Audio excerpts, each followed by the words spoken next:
बरसात में नहीं नहाना चाहिए, खास करके तो पहली बरसात में तो नहाना ही नहीं चाहिए। एगो हीरोइन गाना गा रही है, भीग जाने दे पहली बरसात में, भीग ससुरी खजुआट हो जाएगा तोरे भीग, बकलोल कहीं के। फिर साइंस तो पढ़वे की नहीं करेगी, समझ गए? देखे डॉक्टर के पास देखे तुरंत भागो। अगर महिलाएं ना हो तो 80% डॉक्टर बेरोजगार हो जाएगा।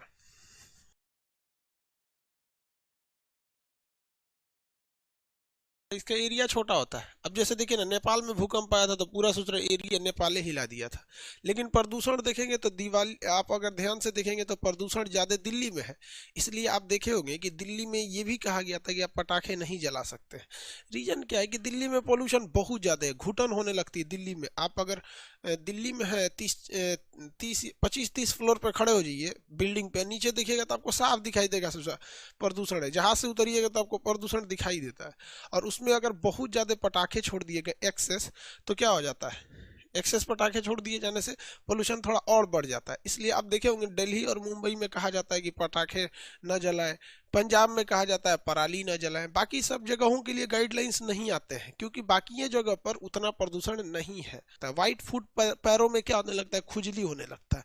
तो हमारे अगल बगल में जितने भारत के जितने जगह हैं जो नदियों के किनारे कहीं ना कहीं है, वहाँ के पानी में आर्सेनिक की मात्रा बहुत ज़्यादा होता है। तो अगर आप उन नदियों, उन पानियों में, गांव वगैरह या बरसात के पानी में अगर भीगिएगा तो आपका पैर में पानी लगेगा।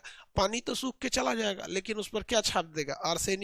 उस पर क्या छाप देगा भाई, आर्सेनिक छाप देगा। और जब कभी आर्सेनिक छाप दिया, बहुत ज्यादा जरूरत से ज्यादा आर्सेनिक अगर छाप दिया, तो आप समझ जाएंगे आपको क्या हो जाएगा, खुजली हो जाएगा, व्हाइट फूट हो जाएगा। खुजली यानी क्या हो जाएगा, व्हाइट फूट हो जाएगा।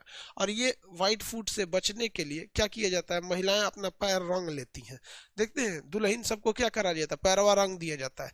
तो खुश होती है, लगता है कि हम सुंदर दिख रहे हैं। बउआ सुंदर के लिए नहीं दिख रहे हैं, तो रसको दिन भर बैल के जैसन खटवाना है। पैरवा में दिक्कत हो जाएगा तो खटेगा कौन, इसलिए लाल रंग से रंग दो कि उस रंग में के ऊपर आर्सेनिक की परत चढ़ जाएगी, रंग उतरेगा, आर्सेनिक उतर जाएगा, नहीं से उसको खजुआट हो जाएगा। महिलाओं को बस एगो बहाना चाहिए, तनी सा कुछ हो गया, अरे बाप रे बाप, काम ना करेंगे, डॉक्टर के पास ले चले।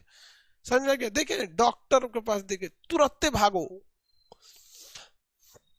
अगर महिलाएं ना हो तो 80% डॉक्टर बेरोजगार हो जाएगा। Two, sulphur dioxide. भाई साहब ये जो प्रदूषण है ये कैसा है, अम्लीय है कि उदासीन है? तो भैया ऑक्सीजन 2 ठो है इसलिए कैसा है, अम्लीय है।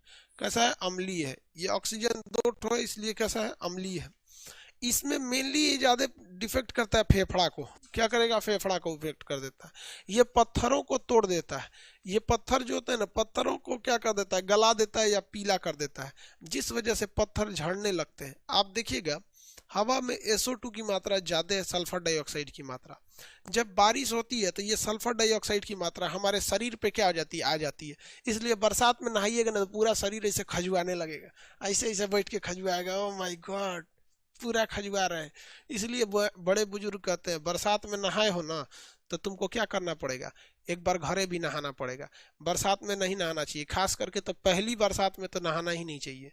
एगो हीरोइन गाना गा रही है, भीग जाने दे पहली बरसात में, भीग ससुरी खजुआट हो जाएगा तोरे भीग, बकलोल कहीं के। फिर साइंस तो पढ़वे की नहीं करेगी, भीग जाने दे पहली बरसात में। पहली बरसात में नहाएंगे तो 1 साल का कचड़ा आपके दहिए पे पोता जाएगा। तो उसी तरह हवा में क्या होता है, सल्फर डाइऑक्साइड होता है। ये सल्फर डाइऑक्साइड जो होता है SO2, ये बारिश के बाद आपके मकानों पर आ जाता है। तो कई मकान ऐसे होते हैं जो बाहर से सीमेंट के प्लास्टर नहीं किए गए रहते हैं, तो उनका ईंटा देखिएगा झड़ने लगता है, उनका ईंटा खदड़ खदड़ के झड़ने लगता है। आप इस चीज को देखे होंगे, गांव वगैरह में गौर कीजिएगा, ईंटा खदड़ के झड़ने लगता है।